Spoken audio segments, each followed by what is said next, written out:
प्रधानमंत्री ने नई दिल्ली में G20 विदेश मंत्रियों की बैठक को किया संबोधित। कहा, भारत की G20 अध्यक्षता ग्लोबल साउथ को आवाज देने की कोशिश।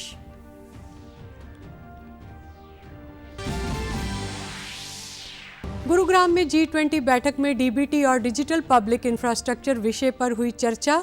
विदेशी मेहमानों ने रात्रि भोज पर संवाद कार्यक्रम का लिया आनंद।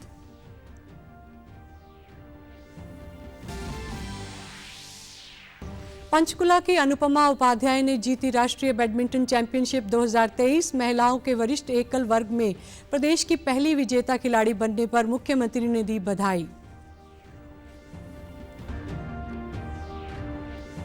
और त्रिपुरा, नागालैंड और मेघालय में विधानसभा चुनाव की मतगणना जारी। नमस्कार, मैं जगजीत कौर। अब समाचार विस्तार से। भारत की अध्यक्षता में G20 के विदेश मंत्रियों की बैठक आज नई दिल्ली में शुरू हुई। प्रधानमंत्री नरेंद्र मोदी ने बैठक के उद्घाटन सत्र को एक वीडियो संदेश के माध्यम से संबोधित किया। प्रधानमंत्री ने कहा कि मौजूदा वैश्विक परिस्थितियों को देखते हुए हम सभी को यह स्वीकार करना चाहिए कि आज बहुपक्षवाद संकट में है। प्रधानमंत्री ने कहा कि कई विकासशील देश अपने देश के लोगों को लिए भोजन और ऊर्जा सुरक्षा सुनिश्चित करने के लिए संघर्ष कर रहे हैं। वे अमीर देशों के कारण होने वाली ग्लोबल वार्मिंग से सबसे ज्यादा प्रभावित हैं। यही कारण है कि भारत की G20 अध्यक्षता ने ग्लोबल साउथ को आवाज देने की कोशिश की है। Countries are struggling with unsustainable debt while trying to ensure food and energy security for their people. They are also the ones most affected by global warming caused by richer countries. This is why India's G20 presidency has tried to give a voice to the global south. Gurugram में G20 की पहली anti corruption working group के side event में DBT और digital public infrastructure विषय पर चर्चा का आयोजन हुआ। मुख्यमंत्री ने प्रधान सचिव वी उमाशंकर ने प्रदेश सरकार की दूरदर्शी सोच से अवगत कराते हुए बताया कि डिजिटल प्लेटफॉर्म पर पात्र लाभार्थियों तक सरकार की योजनाओं का लाभ सरलता से पहुंच रहा है और इसके लिए उन्हें आवेदन करने की भी जरूरत नहीं है। उन्होंने बताया कि परिवार पहचान पत्र के तहत परिवार को सरकार ने एक यूनिट माना है, जिसमें परिवार के हर सदस्य की शैक्षणिक योग्यता, आय और आयु आदि का पूरा ब्यौरा होता है। परिवार के आधार पर लाभार्थी योजनाओं की पात्रता सुनिश्चित करना सरकार का लक्ष्य है।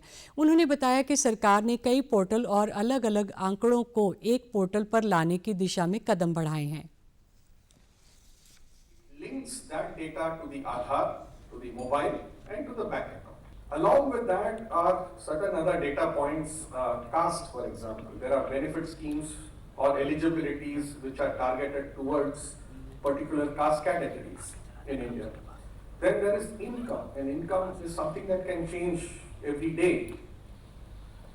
So we do keep income data. We also keep occupational data. We also keep qualification data. And the data is first provided on a voluntary basis. So it's up to the family whether they want to be a part of the social registry. If they are not part of the social registry, then they are voluntarily assuming that they will not be the recipients of certain government benefits.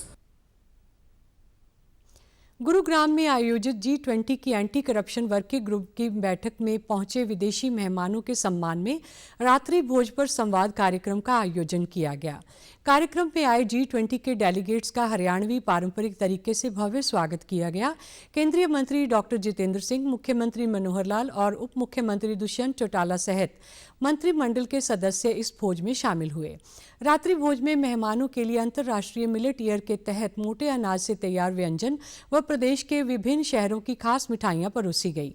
बैठक में पहुंचे विदेशी प्रतिनिधि हरियाणा के मेहमान नवाजी से काफी प्रभावित हुए और सांस्कृतिक कार्यक्रमों की प्रस्तुति के दौरान विदेशी मेहमान खुद को झूमने से नहीं रोक पाए।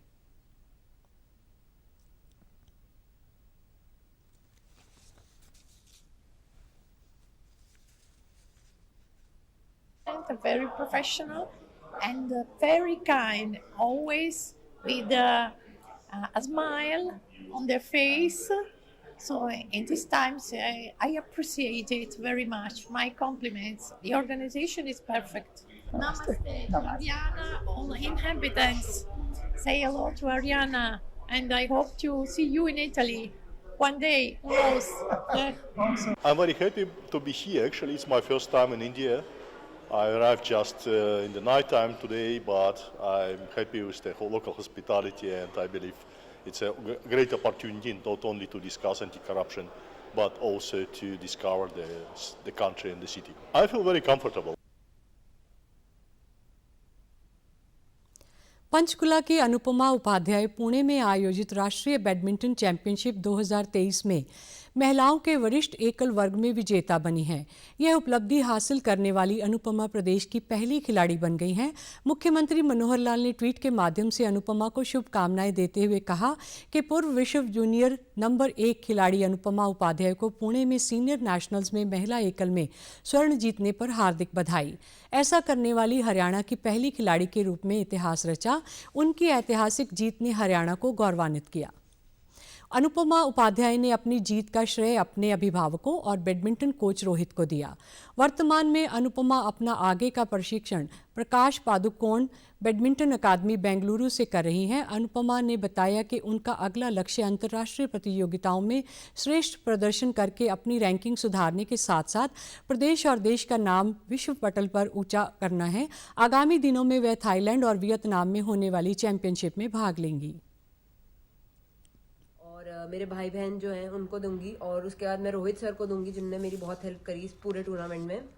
और इस टूर्नामेंट के लिए बहुत मेहनत की थी और ये काफ़ी बड़ा टूर्नामेंट है और सब लोग देखते हैं ऐसे और बहुत लोगों का मुझे मतलब आया भी कॉन्ग्रेचुलेशंस करके, तो बहुत अच्छा लग रहा है। फोकस रहेगा कि मैं इंटरनेशनल टूर्नामेंट्स पे पूरा जोर लगाऊं और ताकि इंडिया का नाम भी मैं रोशन करूं और कोशिश मेरी यही रहेगी कि मैं दोनों टूर्नामेंट्स में मेडल लेके आऊँ, अच्छा परफॉर्म करूँ, अपना बेस्ट दूँ। बाकी मेरी यही कोशिश रहेगी कि इस साल के एंड तक मैं अपनी जो रैंकिंग है 60 पे हूँ, मैं भी अंडर टॉप 30 ले आऊँ। वहीं अनुपमा की जीत पर उनके पिता और कोच रोहित ने खुशी जताते हुए कहा कि उन्हें अनुपमा की उस उपलब्धि पर गर्व है। सनराइज नेशनल बैडमिंटन चैंपियनशिप जो कि पुणे में आयोजित हुई थी, उसमें गोल्ड मेडल जीत के हरियाणा स्टेट का नाम रोशन किया है। मेरी बिटिया सेकंड यंगेस्ट बैडमिंटन प्लेयर है इंडिया में जिसने ये टाइटल जीता है आफ्टर साइना नेहवाल। अभी आने वाले हफ्ते में वो 2 इंटरनेशनल टूर्नामेंट खेलने जा रही है, थाईलैंड चैलेंज और वियतनाम चैलेंज, और उन दोनों टूर्नामेंटों में मेडल जीतकर वो देश का नाम रोशन करने का प्रयास करेगी। मेरी ट्रेनी अनुपमा उपाध्याय को 84 सीनियर नेशनल बैडमिंटन चैंपियनशिप में गोल्ड मेडल जीतने पर मैं बधाई देता हूं और इसका सारा श्रेय मैं उसकी कड़ी मेहनत को देता हूं। उसको मैंने टूर्नामेंट के दौरान जो भी टिप्स और गाइडेंस दिए उसने उसी के अनुसार खेला और उसको कामयाबी हासिल हुई और मुझे पूरी उम्मीद है कि वह इंटरनेशनल स्तर पर भी भारत का नाम रोशन करेगी। त्रिपुरा, मेघालय और नागालैंड में विधानसभा चुनावों की मतगणना जारी है। त्रिपुरा और नागालैंड में परिणामों के अनुसार भारतीय जनता पार्टी और उसकी सहयोगी पार्टियां बहुमत की ओर बढ़ रही हैं। त्रिपुरा और नागालैंड में 60-60 जबकि मेघालय में 59 सीटों के लिए आज मतगणना हो रही है। प्राप्त रुझानों के अनुसार भारतीय जनता पार्टी और सहयोगी दल त्रिपुरा और नागालैंड में फिर से वापसी कर रही हैं। मेघालय में किसी भी पार्टी के स्पष्ट बहुमत मिलता नहीं दिखाई दे रहा। पूर्वोत्तर में भाजपा की एक बड़ी पार्टी बनकर उभरी है। जन जन के लिए जन औषधि, इसी मूल मंत्र के साथ 7 मार्च को 5वां जन औषधि दिवस मनाया जाएगा। इस दिवस की शुरुआत कल से एक अभियान के रूप में की गई। इस अभियान की शुरुआत के अवसर पर केंद्रीय स्वास्थ्य मंत्री डॉक्टर मनसुख मांडविया ने स्वास्थ्य मंत्रालय से जन औषधि जन चेतना रथ को हरी झंडी दिखाकर रवाना किया। यह रथ 6 राज्यों के 10 शहरों में लोगों को जन औषधि के बारे में जागरूक करेगा। स्वास्थ्य मंत्री ने कहा कि इस अभियान के उद्देश्य लोगों में जन औषधि के प्रति जागरूकता बढ़ाना ताकि वे सस्ती और गुणवत्तापूर्ण दवाइयाँ ले सकें। सरकार का लक्ष्य है कि कोई भी बिना दवा और बिना इलाज के ना रहे। जनता जन औषधि केंद्र पर क्वालिटी और सस्ती दवाएं मिले, उसके बारे में जन जागरण हो। जन औषधि मित्र के रूप में लोग जन औषधि मित्र बन के उसका प्रचार प्रसार करें, उसके लिए कार्यक्रम आयोजित हो। जन औषधि केंद्र के द्वारा महिलाओं के लिए ₹1 सैनिटरी पैड उपलब्ध किया जा रहा है, उसके लिए महिलाओं में भी जागृति आए।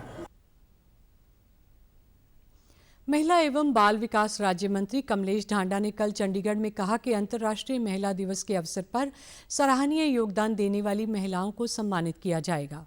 उन्होंने कहा कि प्रदेश सरकार द्वारा महिला सशक्तिकरण को बढ़ावा देने के लिए विभिन्न क्षेत्रों में महत्वपूर्ण योगदान देने वाली हरियाणवी प्रतिभाओं को पहली बार सुषमा स्वराज अवार्ड दिया जाएगा। पुरस्कार विजेता महिला को 5 लाख रुपए, शॉल एवं प्रशस्ति पत्र से सम्मानित किया जाएगा। सम्मान समारोह में Indira Gandhi Mahila Shakti award, Kalpana Chawla Shaurya award, lifetime achievement award, ANM nurses MPW श्रेणी में अवार्ड, स्पोर्ट्स वुमेन अवार्ड, सरकारी कर्मचारी वर्ग में और सामाजिक क्षेत्र में उत्कृष्ट कार्य करने पर पुरस्कार दिया जाएगा। इस दौरान स्त्री शक्ति अवार्ड का भी वितरण होगा।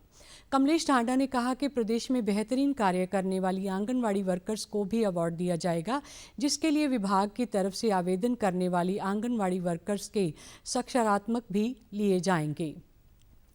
मुख्यमंत्री मनोहर लाल ने कल चंडीगढ़ में प्रीमियम स्कॉटमो के नेतृत्व में कनाडा के 6 सदस्यीय प्रतिनिधिमंडल में मुलाकात कर विभिन्न क्षेत्रों में आपसी सहयोग के मुद्दे पर चर्चा की। कनाडा भारत के साथ परमाणु क्षेत्र में पहले से ही सहयोग कर रहा है। प्रतिनिधिमंडल में कनाडा के पूर्व प्रधानमंत्री स्टीफन हार्पर भी शामिल थे। बैठक के दौरान मुख्यमंत्री ने प्रतिनिधिमंडल को हरियाणा की भौगोलिक परिस्थितियों के बारे में जानकारी दी। मुख्यमंत्री ने कहा कि हरियाणा कृषि प्रधान राज्य है और प्रति व्यक्ति आय व GST संग्रहण में भारत में शीर्ष स्थान पर है। विश्व की 400 से अधिक फॉर्च्यून कंपनियां गुरुग्राम में कारोबार कर रही हैं। IT और सॉफ्टवेयर में बेंगलुरु के बाद हरियाणा भारत में दूसरे स्थान पर है। मुख्यमंत्री ने वर्ष 2016 में अपने कनाडा दौरे के बारे में अनुभव प्रतिनिधिमंडल के साथ साझे किए। हरियाणा में कुशल और अर्धकुशल मैन पावर उपलब्ध है व लॉजिस्टिक वेयरहाउसिंग में भी सहयोग बढ़ाया जा सकता है। स्टॉकमो ने मुख्यमंत्री को बताया कि हरियाणा के साथ हम यूरेनियम, ऊर्जा उत्पाद, कृषि खाद्य उत्पाद और एविएशन टेक्नोलॉजी में भी सहयोग के लिए समझौता कर सकते हैं। राष्ट्रीय जलभर्त मानचित्रण और प्रबंधन कार्यक्रम पर आज चंडीगढ़ में 1 दिवसीय क्षेत्रीय कार्यशाला करवाई गई। जल शक्ति मंत्रालय, केंद्रीय भूजल बोर्ड, उत्तर पश्चिमी क्षेत्र जल संसाधन और नदी विकास व गंगा संरक्षण विभाग द्वारा इस कार्यशाला का आयोजन किया गया। हरियाणा, पंजाब, चंडीगढ़, हिमाचल प्रदेश, उत्तराखंड, दिल्ली, जम्मू और लद्दाख राज्यों के सहयोग से करवाई गई इस कार्यशाला में भूजल की स्थिति, संरक्षण और नीतियों के बारे में चर्चा की गई। कार्यशाला में चंडीगढ़ के प्रशासक और पंजाब के राज्यपाल बनवारी लाल पुरोहित मुख्य अतिथि के तौर पर शामिल हुए। प्रदेश के जल संसाधन प्राधिकरण की अध्यक्ष केशनी आनंद अरोड़ा ने इस अवसर पर प्रदेश में भूजल की स्थिति से अवगत कराया। उन्होंने कहा कि प्रदेश में पानी की अधिक आवश्यकता है। पानी की उपलब्धता के आधार पर प्रदेश को 2 जोन में बांटकर अध्ययन किया जा रहा है। So we are working on basically also agriculture and horticulture sector, as it shows that about 90% of the water is used for irrigation. Unless we work on agriculture sector, which we are working on DSR, micro irrigation, we are working also on crop diversification. As sir rightly said, we have the year of the millet. We are working very seriously on that. Natural farming is another area we have talked about in our budget. We are seriously working on both demand side and supply side interventions. And our target is that in 3 years we will reduce the water gap. In fact, the water gap has been worked out in Haryana, and it shows that the water we are using at present is double what we have in supplies. समाचारों में आज इतना ही। नमस्कार।